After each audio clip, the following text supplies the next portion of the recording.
ಇವತ್ತು ಬೆಳಗ್ಗಿನ ತಿಂಡಿಗೆ ನಾನು ಇಡ್ಲಿ ಮಾಡಿ ಅದಕ್ಕೆ ಮಂಗಳೂರು ಸೌತೆಕಾಯಿಂದ ಹುಳಿಯನ್ನು ಮಾಡಿದ್ದೆ. ಯಾವ ರೀತಿ ಮಾಡಿದೆ ಅಂತ ಹೇಳಿ ನಾನು ತೋರಿಸ್ತೀನಿ ಬನ್ನಿ.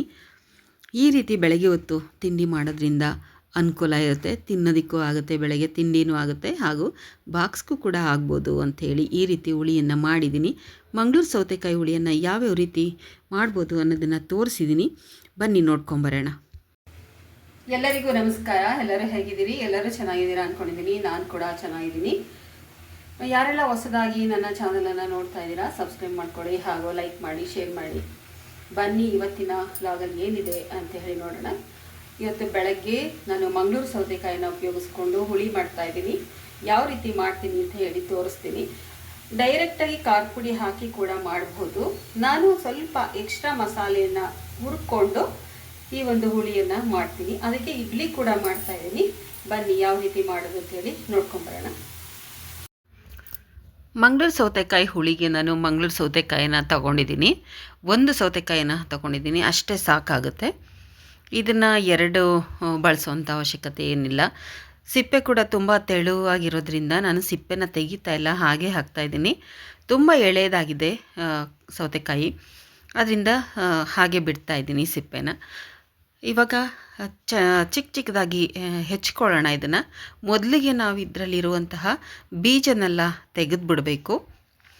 ಈ ರೀತಿ ಬೀಜನೆಲ್ಲ ತೆಗೆದು ಅದನ್ನು ಚಿಕ್ಕದಾಗಿ ಹೆಚ್ಚಿಟ್ಕೋಬೇಕು. ಮಂಗಳೂರು ಸೌತೆಕಾಯಿ ಹುಳಿ ಮಾಡೋದಕ್ಕೆ ನಾನು ಖಾರದ ಪುಡಿಯನ್ನು ಬಳಸ್ತಾ ಇದ್ದೀನಿ. ಆದರೆ ಖಾರದ ಪುಡಿ ಜೊತೆಗೆ ಎಕ್ಸ್ಟ್ರಾ ಸ್ವಲ್ಪ ಮಸಾಲೆಯನ್ನು ಹುರ್ಕೊಳ್ತೀನಿ. ಆ ರೀತಿ ಹುರ್ಕೊಂಡು ಹಾಕೋದ್ರಿಂದ ತುಂಬ ರುಚಿಯಾಗುತ್ತೆ. ಅಷ್ಟೇ ಅಲ್ಲ, ಇಡ್ಲಿಗೂ ಕೂಡ ತುಂಬಾ ಚೆನ್ನಾಗಿರುತ್ತೆ. ಈಸಿಯಾಗಿ ಮಾಡ್ಕೊಂಡು ಬಿಡ್ತೀನಿ. ಹೇಗೆ ಅಂತಂದರೆ ಖಾರದ ಪುಡಿನ ಹಾಕ್ಕೊಂಡು ಈಸಿ ಮಾಡ್ಕೊಳ್ತೀನಿ. ಆದರೆ ಇವತ್ತು ನಾನು ಆ ರೀತಿ ಮಾಡ್ತಾಯಿಲ್ಲ. ಅದಕ್ಕೆ ಎಕ್ಸ್ಟ್ರಾ ಸ್ವಲ್ಪ ಮಸಾಲೆ ಪದಾರ್ಥಗಳನ್ನು ಸೇರಿಸ್ಕೊಳ್ತೀನಿ. ಬನ್ನಿ ಯಾವ ರೀತಿ ಸೇರಿಸ್ಕೊಳ್ತೀನಿ ಅನ್ನೋದನ್ನು ನಾನು ನಿಮಗೆ ತೋರಿಸ್ಕೊಡ್ತೀನಿ. ಇವಾಗೆಲ್ಲ ಬೀಜನೆಲ್ಲ ತೆಗೆದು ಚಿಕ್ಕದಾಗಿ ಹೆಚ್ಕೊಳ್ಳೋಣ ಇದನ್ನು. ಇವಾಗ ನೋಡಿ, ಅದರಲ್ಲಿರೋ ಬೀಜನೆಲ್ಲ ತೆಗೆದಿದ್ದೀನಿ. ಈಗ ಚಿಕ್ಕ ಚಿಕ್ಕದಾಗಿ ಹೆಚ್ಕೊಳ್ಳೋಣ. ಮಂಗಳೂರು ಸೌತೆಕಾಯಿ ಕೂಡ ತುಂಬ ಒಳ್ಳೆಯದು, ತಂಪು. ಅಷ್ಟೇ ಅಲ್ಲ, ಫೈಬರ್ ಎಲ್ಲ ತುಂಬ ಜಾಸ್ತಿ ಇರುತ್ತೆ, ವಾಟರ್ ಕಂಟೆಂಟ್ ಎಲ್ಲ ತುಂಬ ಇರುತ್ತೆ. ತುಂಬ ದ್ರವ ನೀರಿನ ಪದಾರ್ಥದಿಂದ ಕೂಡಿರುವಂಥ ಈ ಒಂದು ಸೌತೆಕಾಯಿ ವರ್ಷದಲ್ಲಿ ಪ್ರತಿದಿನ ಸಿಗುತ್ತೆ. ಇದು ಅಷ್ಟೇ ಅಲ್ಲ, ನಾವು ತೊಗೊಂಡು ಬಂದರೆ ಸ್ಟೋರ್ ಮಾಡಿ ಕೂಡ ಇಟ್ಕೊಳ್ಬೋದು. ಒಂದು ಸಲ ತೊಗೊಂಡು ಬಂದಿದ್ದನ್ನು ನಾವು ಒಂದು 10 ದಿನ ಬೇಕಾದರೂ ಇಟ್ಕೊಳ್ಬೋದು. ಹಾಗೆಯೇ ಫ್ರಿಡ್ಜ್ ಇಲ್ಲದೇ ಒಂದು ವಾರ ಇಟ್ಕೊಳ್ಬೋದು, ಏನೂ ಚಿಂತೆ ಇಲ್ಲ. ತರಕಾರಿಗಳು ಇಲ್ಲ ಅಂದಾಗ ಇದನ್ನು ಬಳಸ್ಕೊಳ್ಬೋದು. ಆದರೆ ಇವತ್ತು ನಾನು ಫ್ರೆಶ್ ಆಗಿ ತೊಗೊಂಡು ಬಂದು ಬಳಸ್ತಾ ಇದ್ದೀನಿ. ನಿನ್ನೆ ತೊಗೊಂಡು ಬಂದೆ ಸಂಜೆ ಬರಬೇಕಾದ್ರೆ ಹುಳಿ ಮಾಡೋಣ ಅಂತ ಹೇಳಿ. ತುಂಬ ದಿನ ಆಗಿತ್ತು ನಾನು ಕೂಡ ಸೌತೆಕಾಯಿ ಹುಳಿಯನ್ನು ಮಾಡಿ. ಈ ಥರ ಮಾಡಿದ್ರೆ ನನಗೆ ಭಾಳ ಇಷ್ಟ ಆಗುತ್ತೆ ಮಂಗಳೂರು ಸೌತೆಕಾಯಿ ಹುಳಿ ಮಾಡಿದ್ರೆ. ಇದಕ್ಕೆ ಖಾರದ ಪುಡಿಯನ್ನು ಬಳಸದೆ ಕೂಡ ಮಾಡ್ಬೋದು ನಾವು. ಅದನ್ನು ಕೂಡ ಒಂದು ಸಲ ಮಾಡಿ ತೋರಿಸ್ತೀನಿ, ಈಸಿಯಾಗಿ ಯಾವ ರೀತಿ ಮಾಡ್ಕೊಳ್ಬೋದು ಅಂತ. ನೋಡಿ, ಹೆಚ್ಕೊಂಡಿದ್ದೆಲ್ಲ ಆಯಿತು. ಈಗ ಒಂದು ಕಡೆ ತೆಗೆದಿಟ್ಕೊಳ್ತಾ ಇದ್ದೀನಿ. ನೋಡಿ, ಅದಕ್ಕೆ ನಾನು ಹೇಳಿದ್ನಲ್ಲ, ಎಕ್ಸ್ಟ್ರಾ ಮಸಾಲೆನ ಸೇರಿಸ್ತೀನಿ ನಾನು ಖಾರದ ಪುಡಿಗೆ ಅಂತ ಹೇಳಿ. ನಿಮ್ಮ ಹತ್ರ ಯಾವುದೇ ಖಾರದ ಪುಡಿ ಇರಲಿ, ಸಾಂಬಾರು ಪುಡಿ, ಅದ್ರ ಜೊತೆಗೆ ನೋಡಿ ಧನಿಯಾ, ಸ್ವಲ್ಪ ಜೀರಿಗೆ, ಸ್ವಲ್ಪ ಮೆಂತ್ಯ ಹಾಗೂ ಒಂದು ಸ್ವಲ್ಪ ಉದ್ದಿನಬೇಳೆ ಹಾಗೂ ಬ್ಯಾಡಗಿ ಮೆಣಸಿನ್ಕಾಯಿನ ತೊಗೊಂಡಿದ್ದೀನಿ. ಖಾರಕ್ಕೆ ಬೇರೆ ಯಾವುದೇ ಮೆಣಸಿನ್ಕಾಯಿನ ತೊಗೊಂಡಿಲ್ಲ, ಏಕೆಂದರೆ ಆಲ್ರೆಡಿ ನಾನು ಖಾರದ ಮೆಣಸಿನ್ಕಾಯಿನೇ ಬಳಸಿ ಮಾಡಿರುವಂತಹ ಸಾಂಬಾರು ಪೌಡರನ್ನೇ ಬಳಸ್ತಾ ಇರೋದ್ರಿಂದ ಖಾರದ ಮೆಣಸಿನ್ಕಾಯಿ ತೊಗೊಂಡಿಲ್ಲ, ಬ್ಯಾಡಗಿ ಮೆಣಸಿನ್ಕಾಯಿ ತೊಗೊಂಡಿದ್ದೀನಿ.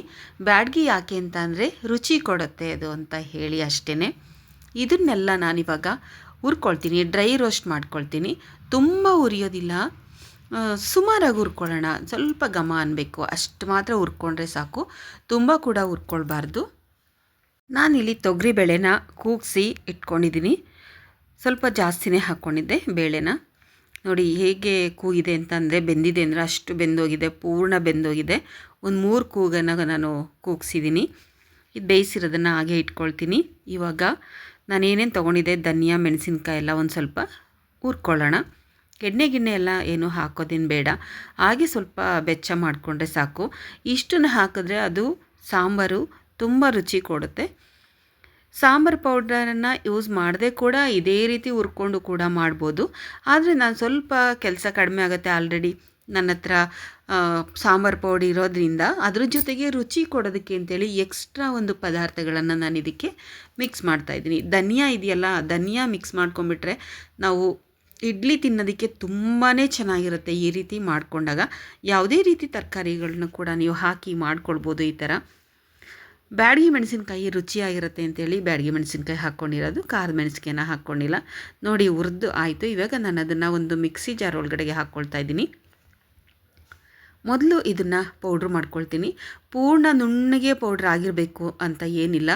ನೀವು ಒಂದು ಸ್ವಲ್ಪ ಪುಡಿ ಮಾಡಿಕೊಂಡು ಅದಕ್ಕೆ ತೆಂಗಿನಕಾಯಿನ ಮಿಕ್ಸ್ ಮಾಡ್ಕೋಬೋದು. ಇವಾಗ ಒಂದು ಸ್ವಲ್ಪ ಕರ್ಬೇವಿನ ಸೊಪ್ಪನ್ನ ಕೂಡ ಹುರಿದು ಹಾಕ್ಕೊಳ್ತಾ ಇದ್ದೀನಿ. ಕರ್ಬೇವಿನ ಸೊಪ್ಪು ಕೂಡ ಅಷ್ಟೇ ತುಂಬ ಒಳ್ಳೆಯದು ಆರೋಗ್ಯಕ್ಕೆ.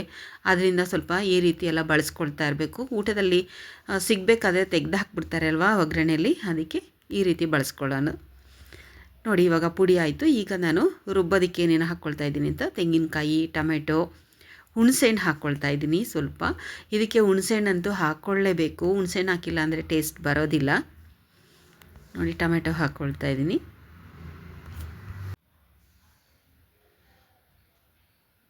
ಇದನ್ನೆಲ್ಲ ನುಣ್ಣಗೆ ಪೇಸ್ಟ್ ಮಾಡ್ಕೋಬೇಕು. ಈಗ ತೆಂಗಿನಕಾಯಿನೂ ಕೂಡ ಹಾಕ್ಕೊಳ್ತಾ ಇದ್ದೀನಿ. ಇದು ಫ್ರೆಶ್ ತೆಂಗಿನಕಾಯಿ, ಇದು ಕೊಬ್ಬರಿ ಬೇಕಾದರೂ ಹಾಕ್ಕೊಳ್ಬೋದು, ಅದು ಕೂಡ ಚೆನ್ನಾಗಿರುತ್ತೆ. ನೋಡಿ ಇವಾಗ ಬೇಳೆ ಬೆಂದಿದೆಯಲ್ಲ, ಅದ್ರ ಜೊತೆಗೆ ಇದನ್ನು ಮಿಕ್ಸ್ ಮಾಡ್ಕೊಳ್ತೀನಿ. ನೋಡಿ ಎಕ್ಸ್ಟ್ರಾ ಒಗ್ಗರಣೆನ ಹಾಕ್ತಾಯಿಲ್ಲ ನಾನು, ಲಾಸ್ಟಲ್ಲೇ ಒಗ್ಗರಣೆ ಹಾಕ್ಕೊಳ್ತೀನಿ. ಏನಕ್ಕೆ ಅಂದರೆ ಪದಾರ್ಥನೆಲ್ಲ ಹುರಿದಿರೋದ್ರಿಂದ ಹಾಗೆ ಹಾಕ್ಕೊಳ್ತಾ ಇದ್ದೀನಿ. ಇದಕ್ಕೆ ಇವಾಗ ನಾನು ಸಾಂಬಾರು ಪೌಡರ್ ಇತ್ತಲ್ಲ ಅದನ್ನು ಸೇರಿಸ್ಕೊಳ್ತಾ ಇದ್ದೀನಿ. ನೋಡಿ ಇವಾಗ ಚೆನ್ನಾಗಿ ಕೈ ಆಡ್ಕೊಳ್ಳೋಣ. ಚೆನ್ನಾಗಿ ಮಿಕ್ಸ್ ಆಗಬೇಕು ಸಾಂಬಾರು ಪೌಡರ್ ಎಲ್ಲ. ಯಾವುದೇ ರೀತಿ ಅಕ್ಕಿ ಆಗಲಿ ಕಡಲೆ ಆಗಲಿ ರುಬ್ಬಕ್ಕೆ ಹಾಕ್ಕೊಳ್ಬಾರ್ದು. ಬರೀ ತೆಂಗಿನಕಾಯಿ ಮಾತ್ರನೇ ನಾನು ಹಾಕ್ಕೊಂಡಿರೋದು, ತೆಂಗಿನಕಾಯಿ, ಟೊಮೆಟೊ. ಇವಾಗ ರುಚಿಗೆ ತಕ್ಕಷ್ಟು ಉಪ್ಪನ್ನು ಹಾಕ್ಕೊಳ್ತಾ ಇದ್ದೀನಿ, ಕಲ್ಲುಪ್ಪನ್ನು.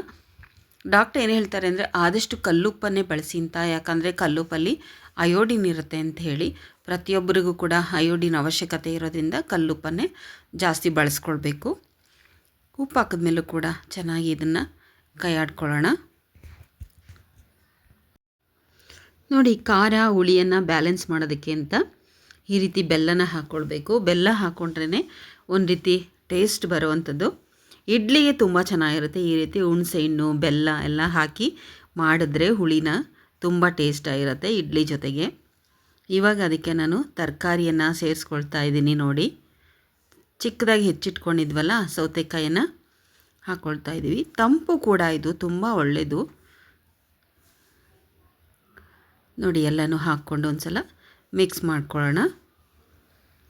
ಈಗ ತರಕಾರಿ ಹಾಕಿ ಇದನ್ನು ಇವಾಗ ನಾನು 2 ಸಲ ಏನು ಚೆನ್ನಾಗಿ ಮಿಕ್ಸ್ ಮಾಡ್ಕೊಳ್ಳೋಣ. ಒಂದು ಸಲ ಮತ್ತು ಬೆಲ್ಲ ಎಲ್ಲನೂ ಹಾಕಿದ್ದೀವಲ್ವಾ, ಚೆನ್ನಾಗಿ ಮಿಕ್ಸ್ ಮಾಡ್ಕೋಬೇಕು. ಮಿಕ್ಸ್ ಮಾಡಿಕೊಂಡು ಕುಕ್ಕರದ ಮುಚ್ಚಳನ ಮುಚ್ಚಿ ಇಡ್ತೀನಿ. ಈಗ ಒಂದು ಸಲ ಕೂಗಿದ್ರೆ ಸಾಕು, ಅದೇನು 2 ಸಲ ಕೂಗಬೇಕು ಅಂತಲ್ಲ. ನೋಡಿ ಸಾಂಬಾರು ರೆಡಿ ಆಯಿತು. ಇದಕ್ಕೆ ಒಂದು ಒಗ್ಗರಣೆನ ಮಾಡ್ಕೊಳ್ಳೋಣ. ಮೆಣಸಿನ್ಕಾಯಿ ಹಾಕಿದ್ದೀನಿ, ಸಾಸಿವೆ ಹಾಕಿದ್ದೀನಿ ಅಷ್ಟೇ. ಒಗ್ಗರಣೆ ಕೊಟ್ಟ ಮೇಲೇ ಅದು ಗಮ್ ಅನ್ನೋದಕ್ಕೆ ಸ್ಟಾರ್ಟ್ ಆಗುತ್ತೆ. ಎಷ್ಟು ರುಚಿಯಾಗಿರುತ್ತೆ ಅಂದರೆ ಅಷ್ಟು ರುಚಿಯಾಗಿರುತ್ತೆ. ಇಡ್ಲಿ ಕೂಡ ರೆಡಿಯಾಗಿದೆ. ನೋಡಿ ಬೆಳಗಿನ ತಿಂಡಿ ರೆಡಿ.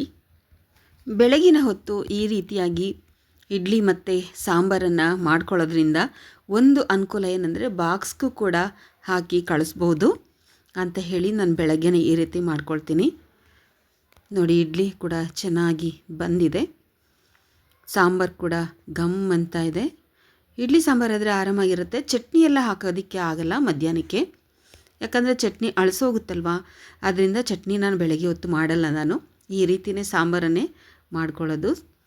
ಈ ಥರ ಸಾಂಬಾರು ಮಾಡಿಬಿಟ್ಟು ಕೊಟ್ಟರೆ ಮಕ್ಕಳಿಗೆ ಬೆಳಗ್ಗೆ ತಿನ್ನೋದಕ್ಕೂ ಆಗುತ್ತೆ, ಬಾಕ್ಸ್ಗೂ ಆಗುತ್ತೆ. ಇಷ್ಟು ಚೆನ್ನಾಗಿ ಬಂದಿತ್ತು ನಮ್ಮ ಮನೆಯಲ್ಲಿ ಇವತ್ತು ಬೆಳಗಿನ ತಿಂಡಿ. ಸೂಪರ್ ಅಂದರೆ ಸೂಪರ್ ಆಗಿತ್ತು. ನಿಮಗೆ ಹೇಗೆ ಅನ್ನಿಸ್ತು ಅಂತ ಹೇಳಿ ಕಮೆಂಟ್ ಕೂಡ ಮಾಡಿ. ಬಿಸಿ ಬಿಸಿ ಬರ್ತಾ ಇದೆ ನೋಡಿ, ಸಾಂಬಾರು ಇಡ್ಲಿ ಎಲ್ಲವೂ ಕೂಡ ಬಿಸಿಯಾಗಿದೆ. ನೀವು ಕೂಡ ಇದೇ ರೀತಿ ಮಾಡ್ತೀರಾ ಅಂತ ಅಂದ್ಕೊಂಡಿದ್ದೀನಿ. ಕಮೆಂಟಲ್ಲಿ ತಿಳಿಸಿ.